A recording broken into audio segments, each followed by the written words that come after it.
jungles of New Guinea,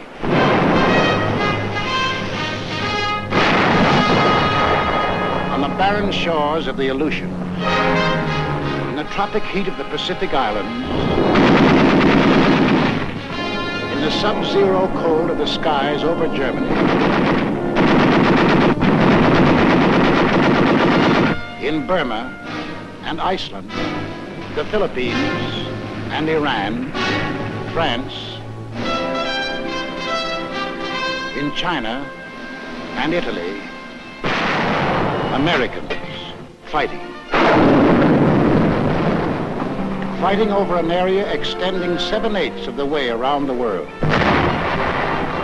Men from the green hills of New England, the sun-baked plains of the Middle West, the cotton fields of the South, the close-packed streets of Manhattan, Chicago, the teeming factories of Detroit, Los Angeles, the endless stretching distances of the Southwest, men from the hills and from the plains, from the villages and from the cities, bookkeepers, soda jerks, mechanics, college students, rich man, poor man, beggar man, thief, doctor, lawyer, merchant, chief, now veteran fighting men. Yet 2 years ago, many had never fired a gun or seen the ocean or been off the ground. Americans, fighting for their country while half a world away from it, fighting for their country and for more than their country, fighting for an idea. The idea bigger than the country. Without the idea, the country might have remained only a wilderness. Without the country, the idea might have remained only a dream.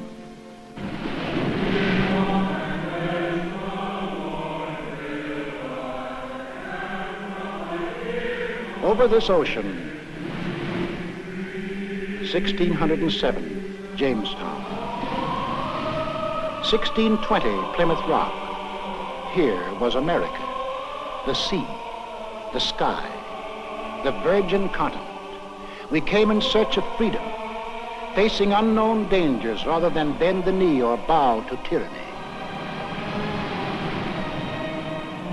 Out of the native oak and pine, we built a house, a church, a watchtower. We cleared a field, and there grew up a colony of free citizens. We carved new states out of the green wilderness: Virginia, Massachusetts, Rhode Island, Carolina. Then came the first test in the defense of that liberty. 1775, Lexington. Our leaders spoke our deepest needs.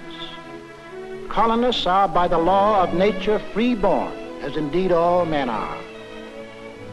It is the right of the people to alter or abolish it, and to institute new government. These are the times that try men's souls. But as for me, give me liberty, or give me death. In the midst of battle, it happened. The idea grew. The idea took form. Something new was expressed by men, a new and revolutionary doctrine, the greatest creative force in human relations. All men are created equal. All men are entitled to the blessings of life, liberty, and the pursuit of happiness. That's the goal we set for ourselves. Defeat meant hanging. Victory meant a world in which Americans rule themselves. 1777, Valley Forge. We fought and froze, suffered and died. For what? For the future freedom of all Americans. A few of us doubted and despaired. Most of us prayed and endured all. 1781, Yorktown. Now we were a free, independent nation. The new idea had won its first test. Now to pass it on to future Americans. The Constitution, the sacred charter of we the people.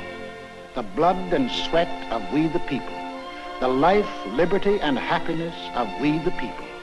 The people were to rule, not some of the people, not the best people or the worst, not the rich people or the poor, but we, the people, all the people.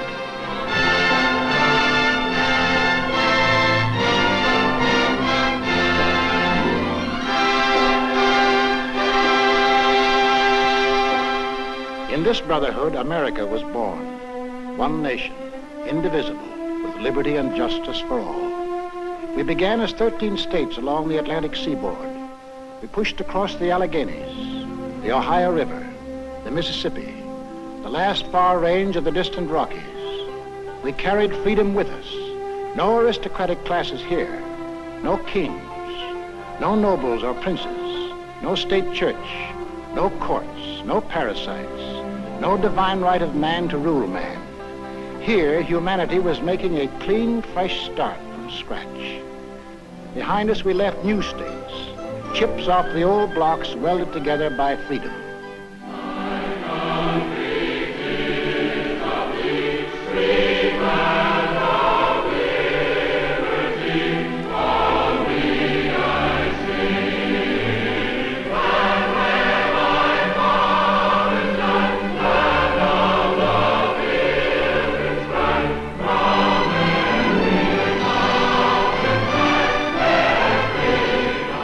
Until finally we were one nation, a land of hope and opportunity that had arisen out of a skeptical world. A light was shining, freedom's light. From every country and every clime, men saw that light and turned their faces toward it. Give me your tired, your poor, your huddled masses yearning to breathe free, the wretched refuse of your teeming shore. Send these, the homeless, tempest-tossed, to me. I lift my lamp beside the golden door. As strangers to one another, we came and built a country, and the country built us into Americans. The sweat of the men of old nations was poured out to build anew.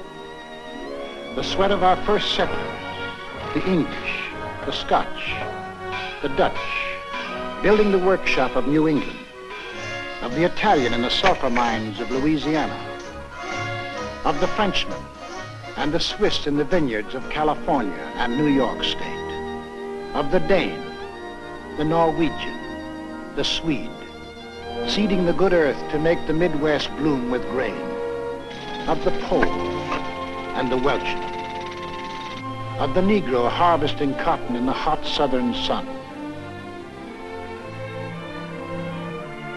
of the Spaniard, the first to roam the great Southwest, of the Mexican in the oil fields of Texas and on the ranches of New Mexico, of the Greek and the Portuguese harvesting the crop the oceans yield, of the German with his technical skill, of the Hungarian and the Russian, of the Irishman, the Slav, and the Chinese working side by side.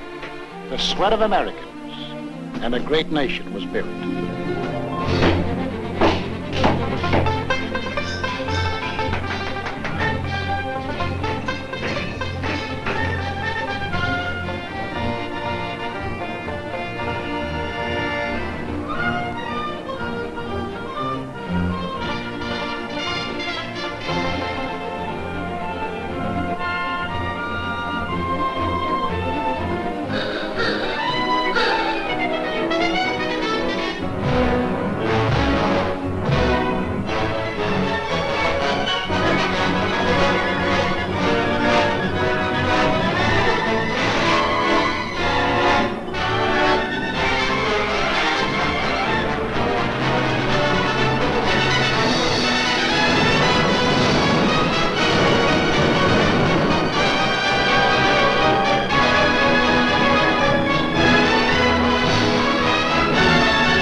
The sweat of the men of all nations built America, and the blood.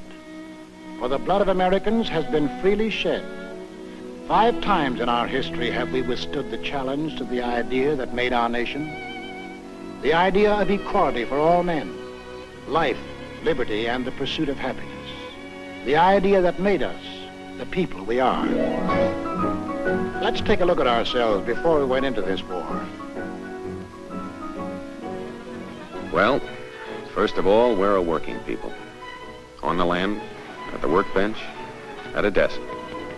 And we're an inventive people. The lightning rod, cotton gin, the telegraph, the blessed anesthesia of ether, the rotary printing press, the telephone, electric welding, the incandescent lamp, the submarine, steam turbine, the motor-driven airplane, the X-ray tube, the gyroscope compass, the sewing machine, television. All these and countless more bear witness to our inventiveness.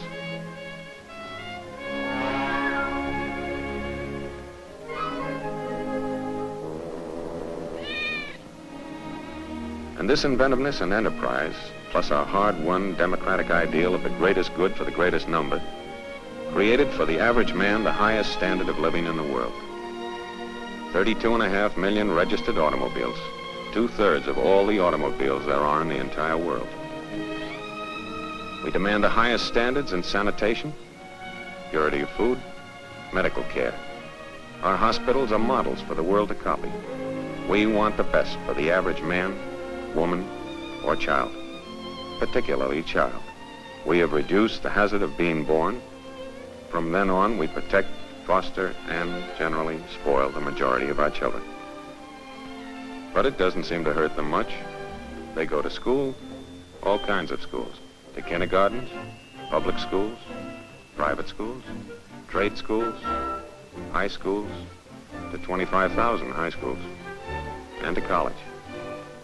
In the last war, 20% of all the men in the armed forces had been to high school or college. In this war, 63%. We're a great 2 weeks vacation people. We hunt, and we fish. Up north, down south, back east, out west. When the season opens, we hunt and fish. And we're a sports-loving people.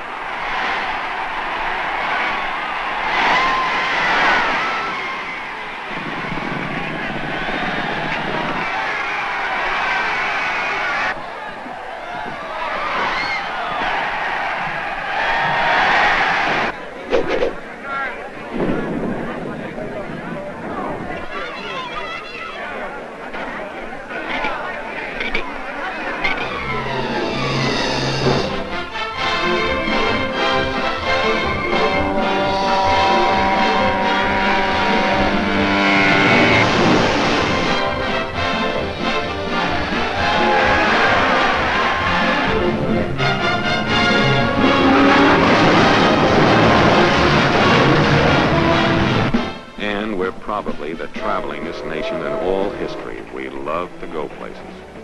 We have the cars, we have the roads, we have the scenery. We don't need passports, but sometimes we need alibis. We sleep by the road, we eat by the road. The foreigner is enchanted and amazed by what we like to put on our stomachs.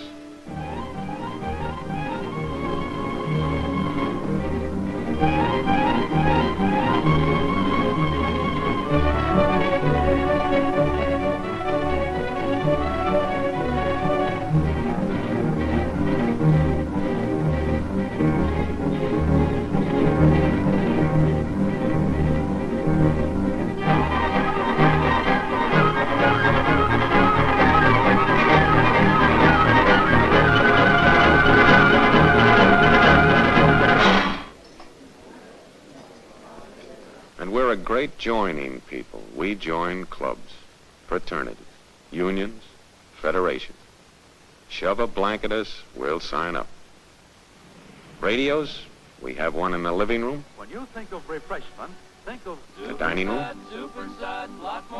the bedroom, the bathroom, in our cars, and in case of acid indigestion, in our hands, and up our sleeves. Does your cigarette taste different lately? Music, we couldn't be without it.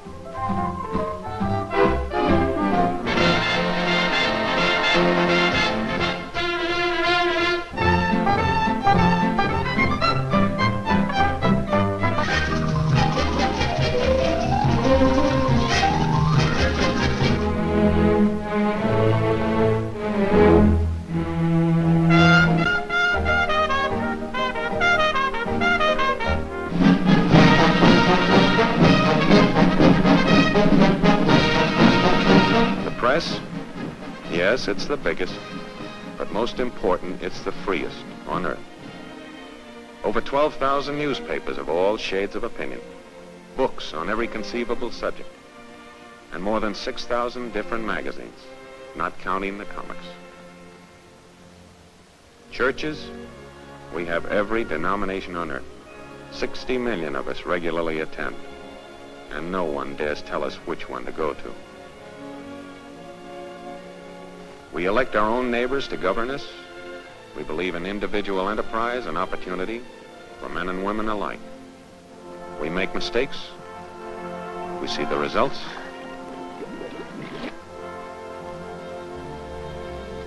We correct the mistakes. We skyrocket into false prosperities and then plummet down into false, needless depressions. But in spite of everything, we never lose our faith in the future. We believe in the future. We build for the future. Yes, we build for the future. And the future always catches up with us. Before we're done building, we've developed something new and have to start rebuilding. That's roughly the kind of people we are. Boastful, easygoing, sentimental, but underneath passionately dedicated to the ideal our forefathers passed on to us, the liberty and dignity of man. We've made great material progress, but spiritually we're still in the frontier days. Yet deep down within us, there is a great yearning for peace and goodwill toward men. Somehow we feel that if men turn their minds toward the fields of peace as they have toward the fields of transportation, communication, or aviation, wars would soon be as old-fashioned as the horse and buggy days. We hate war. We know that in war, it's the common man who does the pain, the suffering, the dying. We bend over backwards to avoid it. But let our freedoms be endangered, and we'll pay and suffer and fight to the last man. That is the America. That is the way of living for which we fight today. Why? Is that fight necessary? Did we want war?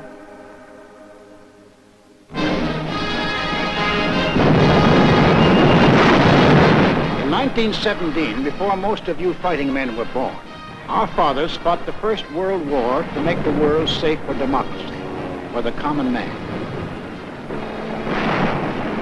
They fought a good fight and won it. There was to be no more war in their time or their children's time. Faithful to our treaty obligations, we destroyed much of our naval tonnage. Our army went on a reducing diet until it became little more than a skeleton. For us, war was to be outlawed. For us, Europe was far away. And as for Asia, well, that was really out of this world, where everything looked like it was torn from the National Geographic.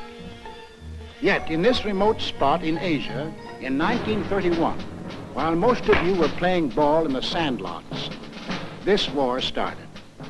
Without warning, Japan invaded Manchuria.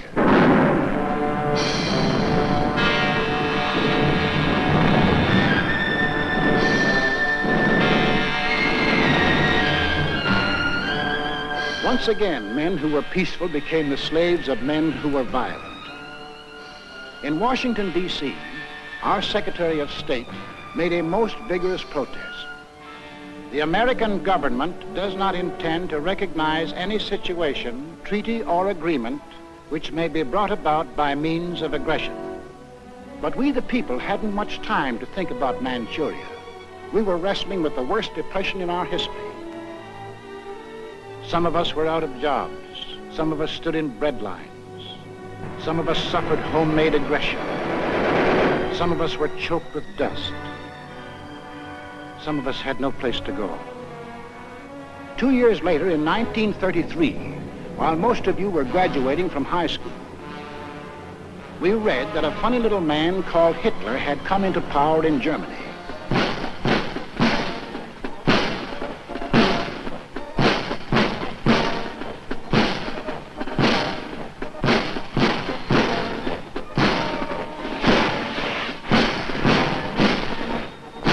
We heard that a thing called the Nazi Party had taken over.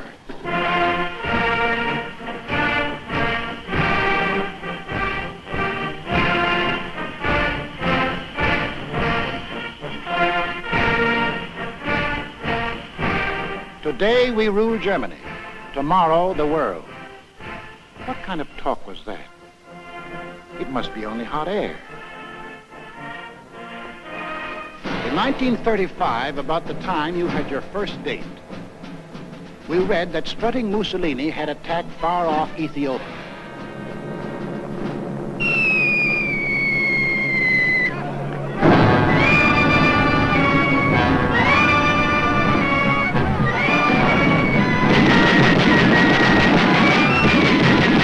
The disease seemed to be spreading, so Congress assembled to insulate us against the growing friction of war. We want no war. We'll have no war, save in defense of our own people or our own honor.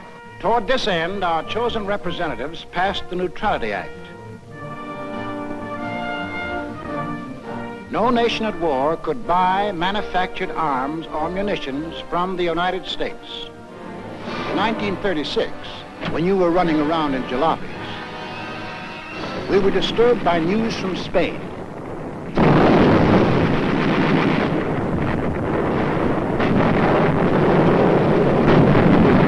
In our newsreels, we saw German and Italian air forces and armies fighting in Spain and wondered what they were doing there.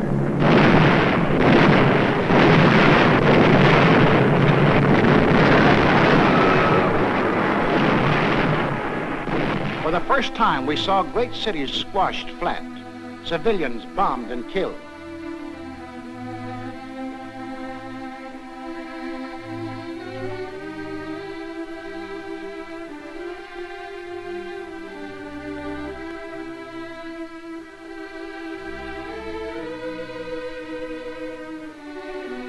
In November 1936, the American Institute of Public Opinion, known as the Gallup Poll, asked a representative cross-section of American people, if another war develops in Europe, should America take part again? No. 95%. We the people had spoken. 19 out of 20 of us said, include us out. To further insulate ourselves, we added a cash and carry amendment to the Neutrality Act. Not only wouldn't we sell munitions, but we wouldn't sell anything at all, not even a spool of thread, unless warring powers sent their own ships and paid cash on the line. In 1937, the press services received a flash from Asia.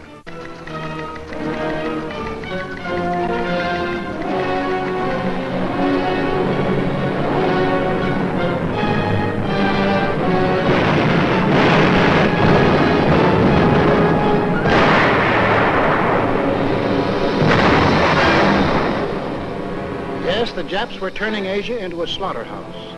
But for us, Asia was still far away.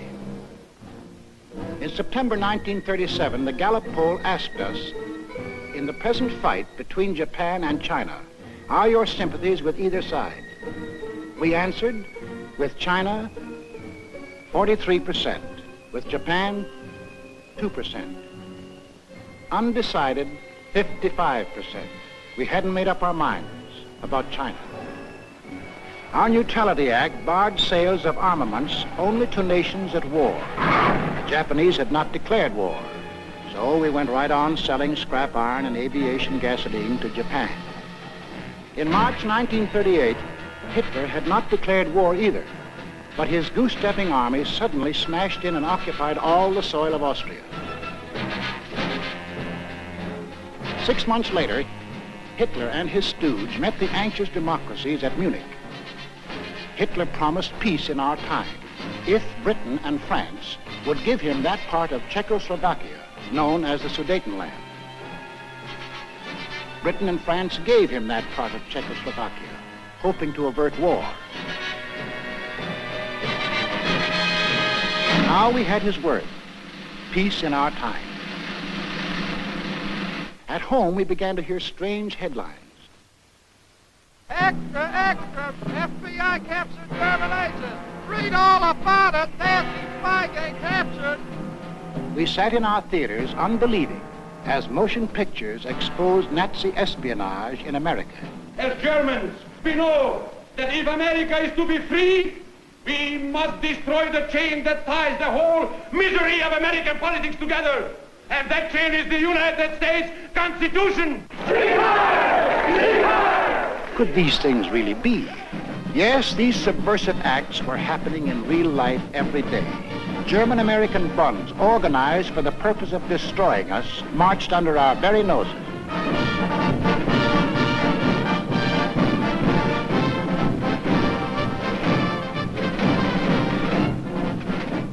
I pledge undivided allegiance to the flag of the United States of America and the republic for which it stands, one nation, indivisible, with liberty and justice for all.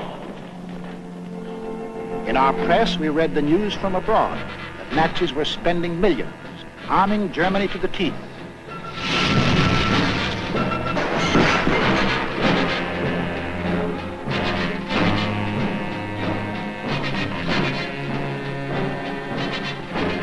We read that the Tokyo Diet was appropriating tremendous sums, converting Japan into one vast munitions plant.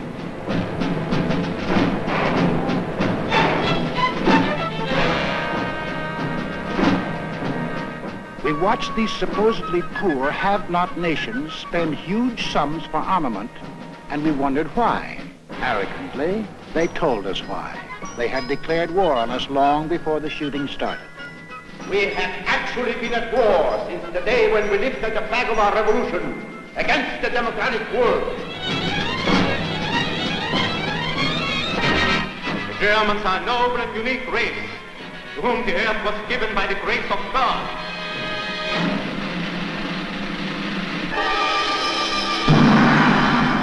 The world must come to look up to our emperor as the great ruler of all nations.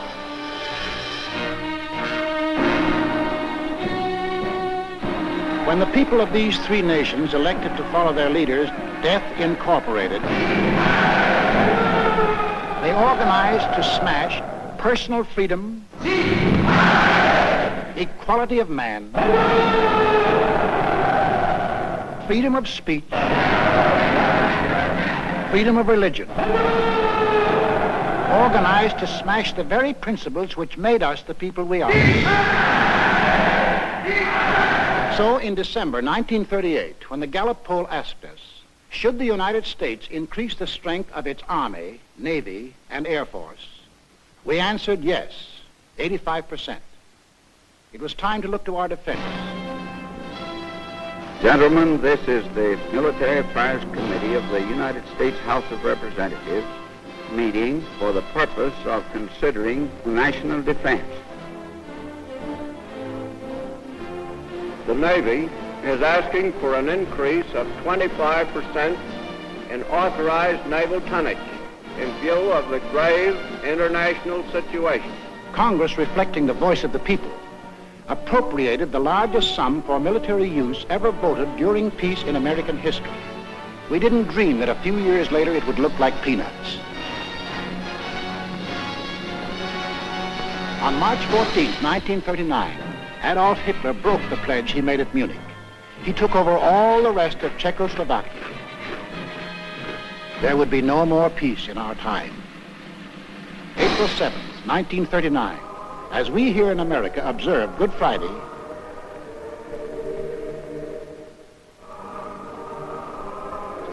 Mussolini invades Albania. Extra paper, Italy attacks Albania.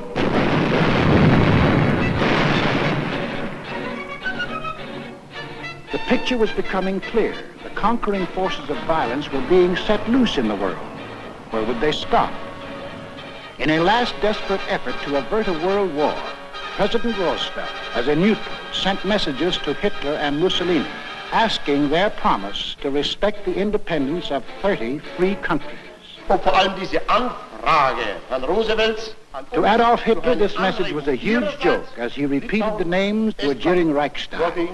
Schweden, Dänemark, Niederlande, Belgien, Großbritannien, Irland, Frankreich, Portugal, Spanien, die Schweiz, Liechtenstein, Luxemburg, Polen, Ungarn, Rumänien, Jugoslawien, Russland, Bulgarien, Türkei, Irak, Arabien, Syrien, Palästina, Ägypten. This was the only answer the president received. On September the 1st, 1939, the Nazi army smashed into Poland.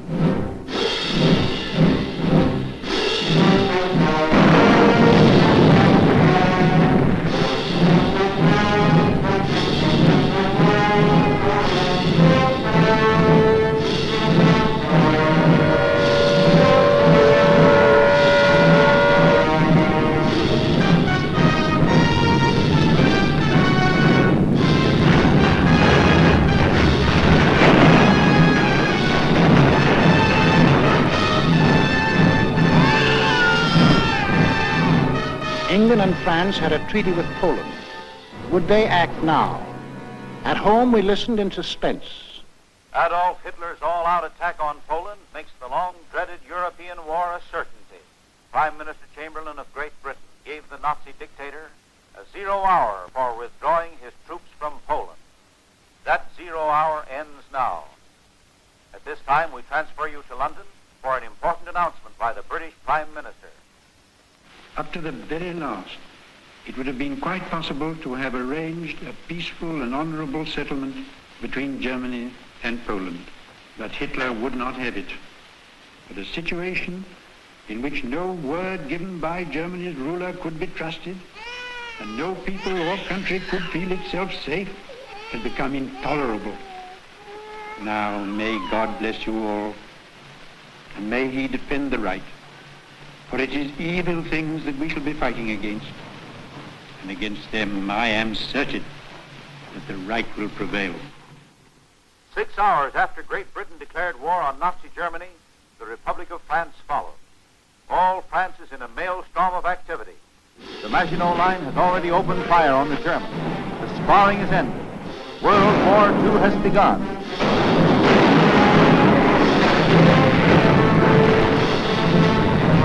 At home, we were asked, what country do you consider responsible for causing this war? Germany, 82%. We Americans had no doubt who started it. Also, we began to fear that this war was going to concern us. President Roosevelt called a special session of Congress to reconsider the embargo against selling munitions. I have asked the Congress to reassemble in extraordinary session in order that it may consider and act on changes in our neutrality law. The men of Congress wrestled with their beliefs and our futures. They debated and they argued. The arms embargo is far too great a security to American peace to permit its surrender without a last-ditch fight. The Embargo Act, as it now stands, is one-sided and works entirely to the advantage of one side. Therefore, the Embargo Act should be modified. We, the people, also debated and argued whether we should sell arms and munitions. When the question was put to us, we had an answer. Should we change the Neutrality Act so we can sell war supplies? Yes, 57%. Shortly after, our representatives changed the Neutrality Act. We lifted the embargo on arms and munitions. Now we would sell if purchasers would pay and take the stuff away in their own ships. American ships were still barred from combat zones. Meanwhile, on the other side of the globe, Japan was busy trying to bomb, shoot, and terrorize the Chinese into submission. We began to realize that if Japan conquered 400 million Chinese, she might become so strong as to run us right out of the Pacific.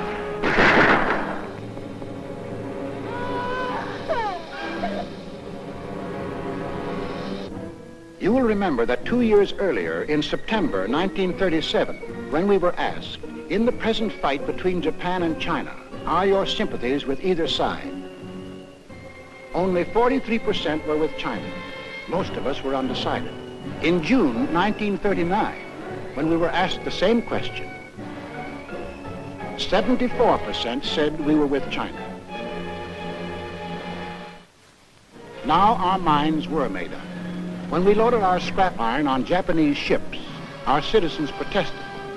Let Mr. Atchison, Assistant Secretary of State, tell us the inside of the story. So until the middle of 1940, the restriction of exports to Japan took the form of moral embargoes of aeroplanes and direct munitions. Then Congress passed the Export Control Act, and increasing cutoffs of scrap iron, aviation gasoline, and other strategic items followed. Exports were curtailed to the limit which those responsible for our defense were willing to risk. It was a fearful responsibility. On one side was the possibility, in fact the probability, that one day these materials might be used against us.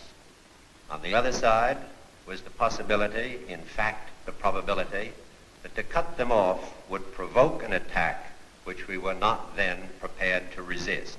Finally, in the summer of 1941, as it became clear that Japan was turning her back upon every possibility of reconciliation and adjustment, and was determined upon her great gamble of conquest, all exports ceased.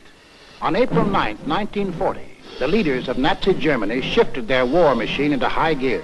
They overran into Denmark. They smashed into Norway. On May the 10th, 1940, they blitzed into Holland and Belgium. The Nazis are marching ahead at the fastest speed a conquering army has moved in all history. All roads in France are choked with slow-moving masses of refugees. Nazi Stuka dive bombers are strafing and bombing thousands of helpless women and children. Mr. Keltenborn. Good evening, everybody.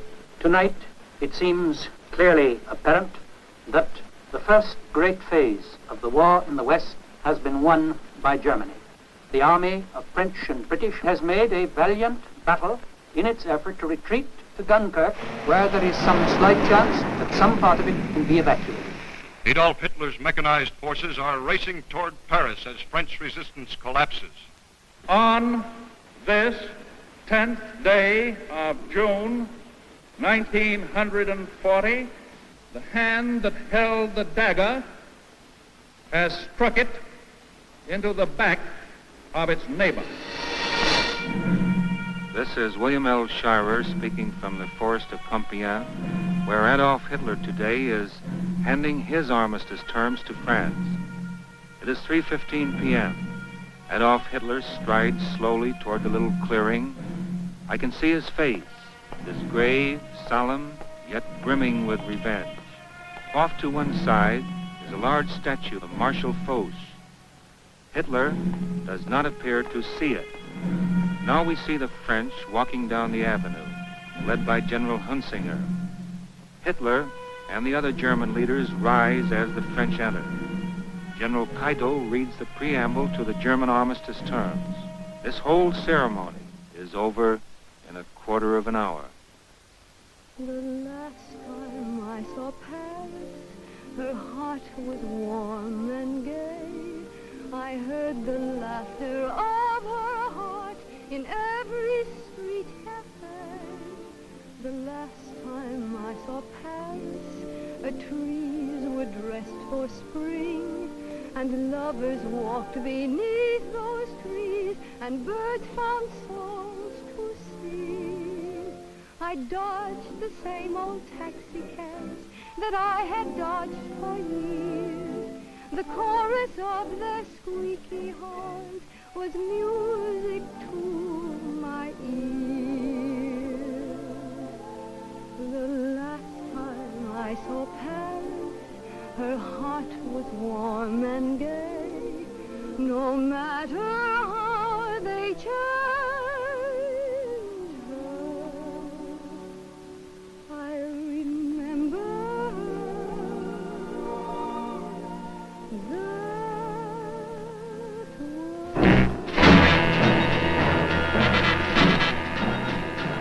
Conquering armies now stood on the shores of the Atlantic.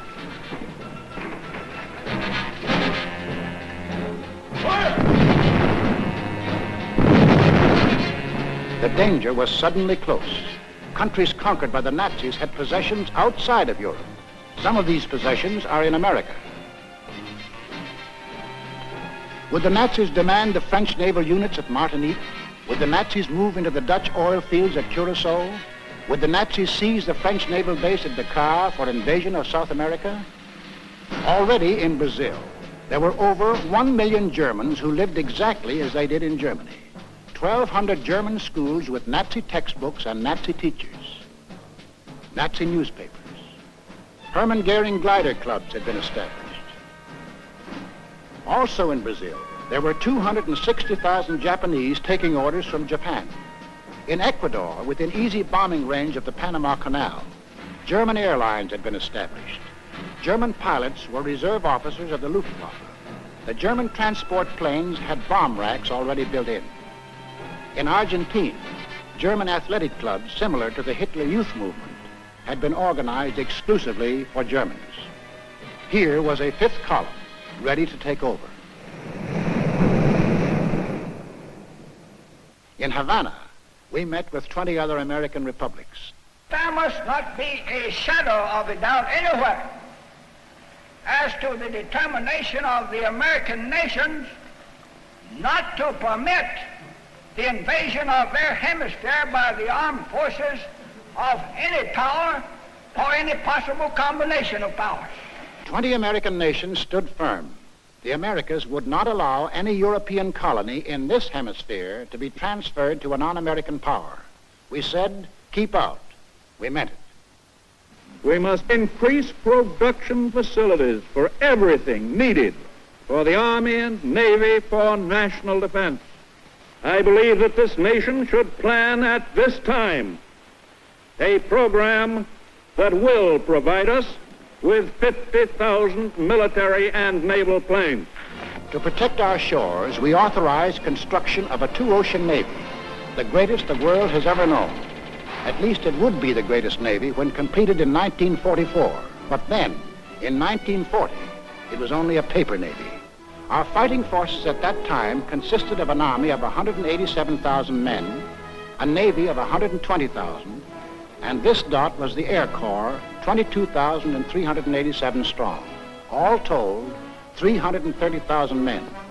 We had makeshift supplies, makeshift equipment, stovepipes for cannon, bags of flour for bombs, and trucks were labeled tanks.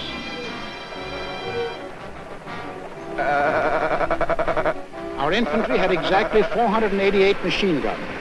We possessed 235 pieces of field artillery, 10 light and 18 medium tanks. That was the Army of the United States in May 1940, the month in which the Nazis overran France. So we called our Minutemen, the National Guards of the 48 states, and placed them into federal service. And most important, Congress passed the Selective Service Act. For the first time in our history, we began mobilizing an army while still at peace. The first number is serial number 158. This is the Army, Mr. Jones. No private room or telephone. You had your breakfast in bed before, but you won't have it there anymore. The second number, which has just been drawn, is 192. This is the Army, Mr. Green. We like the barracks nice and clean. You had a housemaid to clean your floor, but she won't help you out anymore. Do what the buglers command.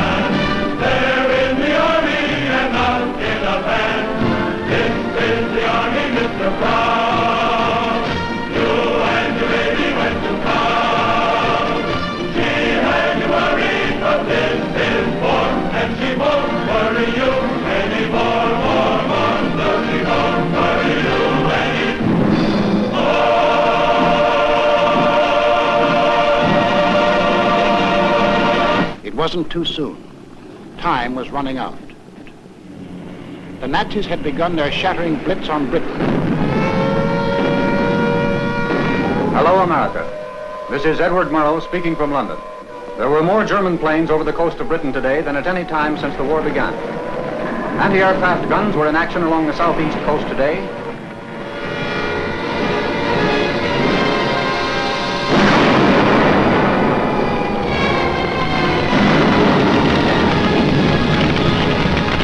Back on Main Street, USA, daily we followed Britain's life struggle. For if Britain died, we would be in grave peril. Our first line of defense in the Atlantic, the British fleet, might go to Nazi Germany. We would be unprotected, our shores, our people, our homes endangered.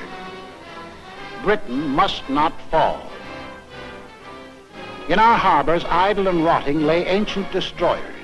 They had been built for World War I, but this was World War II, and this gave us an idea. 50 tired, over-aged destroyers were revitalized, transferred to Great Britain. In return, we acquired further protection of our shores. We received a chain of bases stretching from Newfoundland to British Guiana. These bases threw a steel wall around the Caribbean. These bases gave new safety to the Panama Canal. It was now clear to the aggressors that we were conscious of the threat they represented to our country. Mr. Burley, Assistant Secretary of State, will tell us how they got together and tried to scare us off. From 1936 on, it became increasingly clear to the world that Germany, Italy, and Japan were pursuing a common pattern of aggression, both in Europe and in the Far East. On September 27, 1940, these three powers signed the so-called Pact of Berlin, or Tripartite Pact, a treaty of far-reaching alliance. By that treaty, it was provided that the three countries would assist one another with all political, economic, and military means when one of the powers was attacked, note particularly the use of the word attacked, by a power not then involved in the European War or in the Chinese-Japanese conflict. The last of these provisions was aimed directly at the United States. Tokyo celebrated.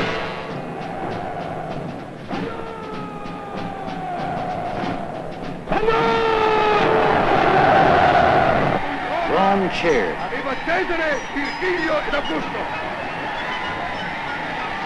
Berlin hired itself hoarse. It was clear now that the three Axis countries definitely stood against us. More anxious than ever, we watched the life and death struggle for the possession of the skies over Britain.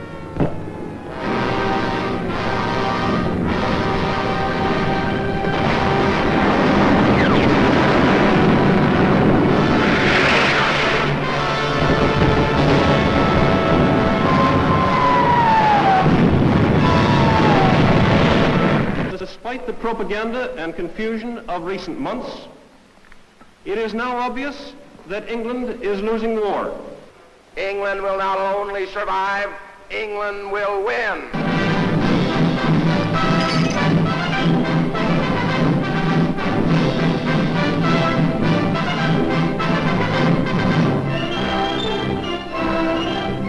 So, when we were asked, should we keep out of war or aid Britain even at the risk of war?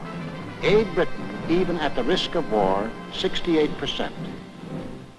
Thus, the march of conquest of the self-termed master races changed our national attitude from 1936, when only 1 out of 20 Americans thought we would be involved in war, to 1941, when 14 out of 20 Americans were willing to risk war if war was necessary to ensure Axis defeat.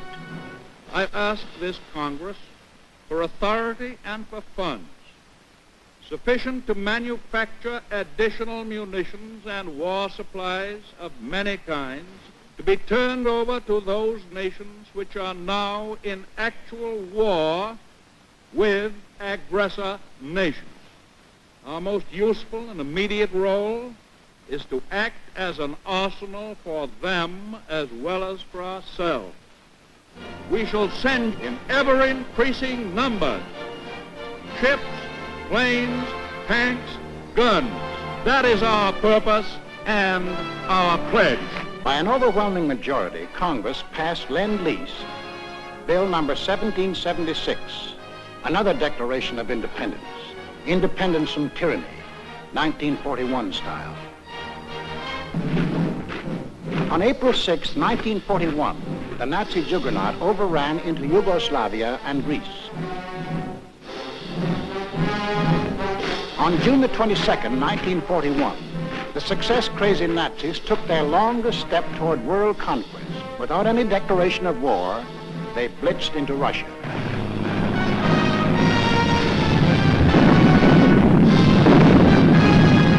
We were determined not to let down any nations defending themselves against unprovoked attack.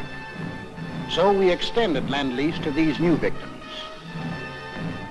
Now, the Lend-Lease products of our factories were being unloaded in the bombed ports of Great Britain, at the Red Sea ports for the British in Africa. Lend-Lease was being hauled over the Burma Road to China. Lend-Lease was piling up in Murmansk and Iran for Russia. Why did we supply war materials to the countries defending themselves against Axis aggression? Was it our natural sympathies for people unwilling to lose their freedom? Was it our ancient antagonism to conquerors imposing their rule on others by force? Yes, partly.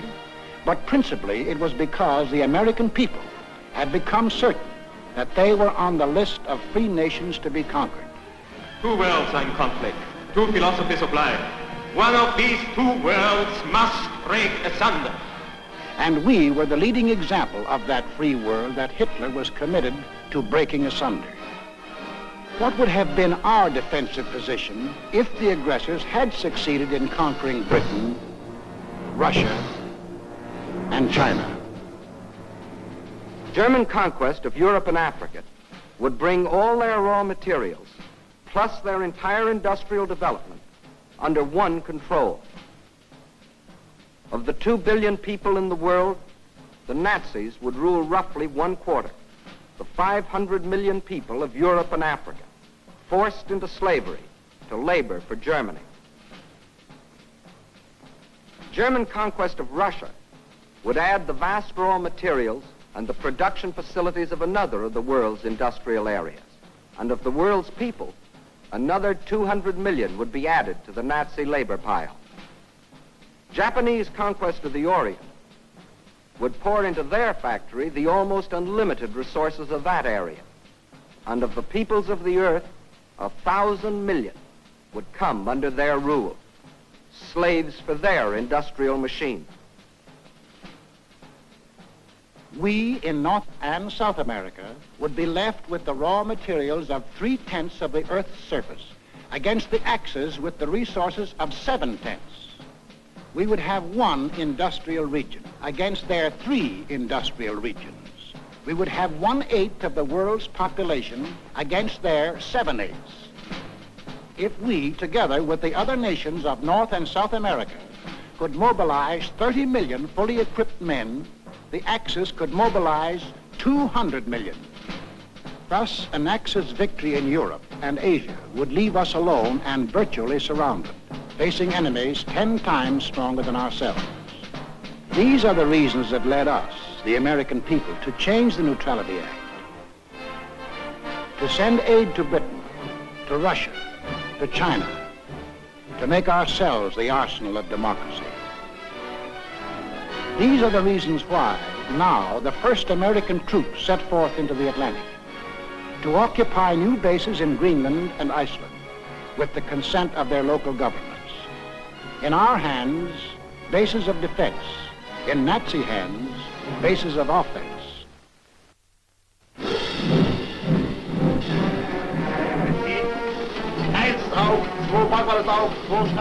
The Germans opened unrestricted submarine warfare.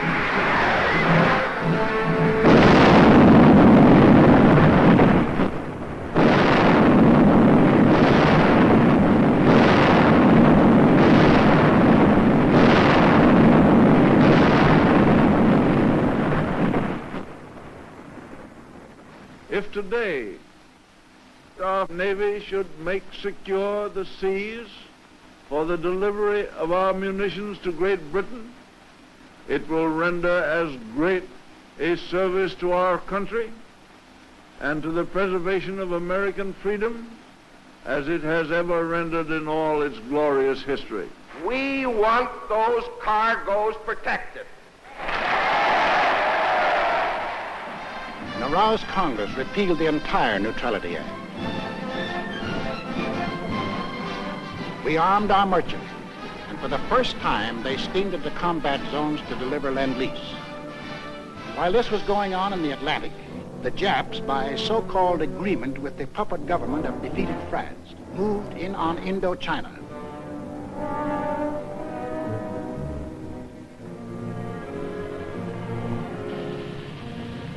There were now only two threats to their plan for conquest of Greater East Asia.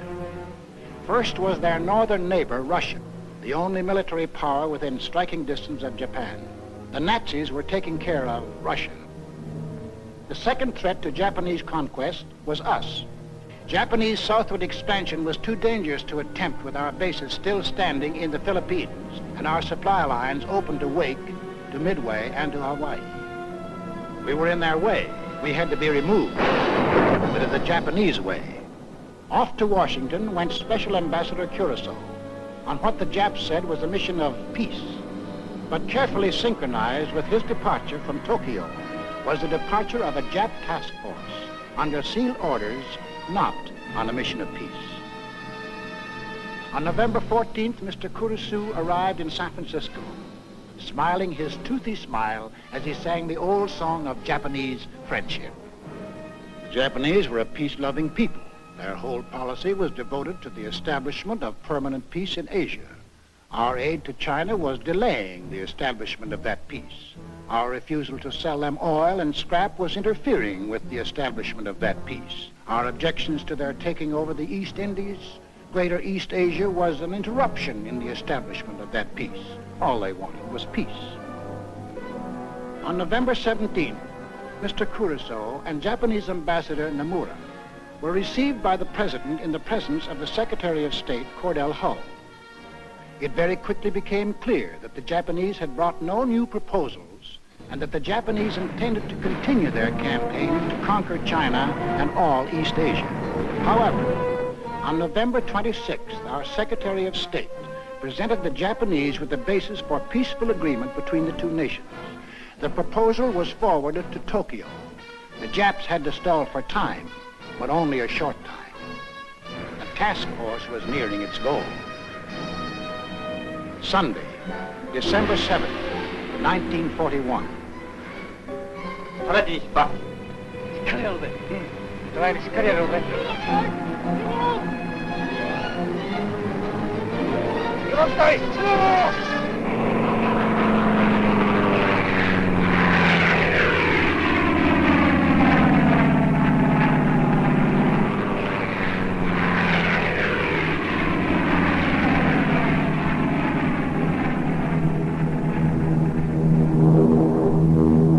(1 p.m.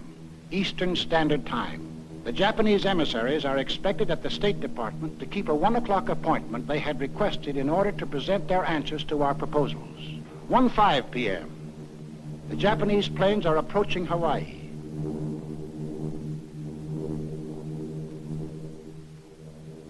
1:10 p.m. The Japanese emissaries telephoned to postpone their appointment until 1:45. 1:20 p.m.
2 p.m.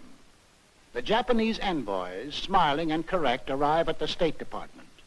2:20 p.m.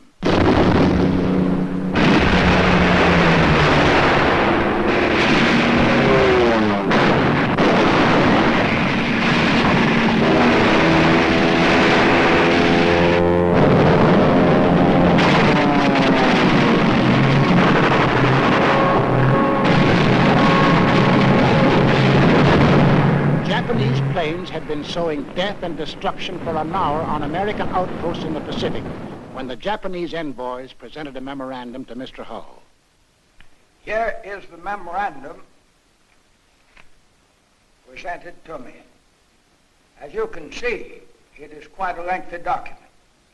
I read it hurriedly, discovering that it contained a recital of monstrous accusations against the United States, charging it, among other things, with, quote, scheming for the extension of the war, preparing to attack Germany and Italy, two powers striving to establish a new order in Europe, and ignoring Japan's sacrifices in the 4 years of the China affair, menacing the empire's existence itself, and disparaging its honor and prestige. After reading the note, I said to the Japanese emissaries, I have never seen a document that was more crowded with infamous falsehood and distortions on a scale so huge that I never imagined that any government on this planet was capable of uttering them.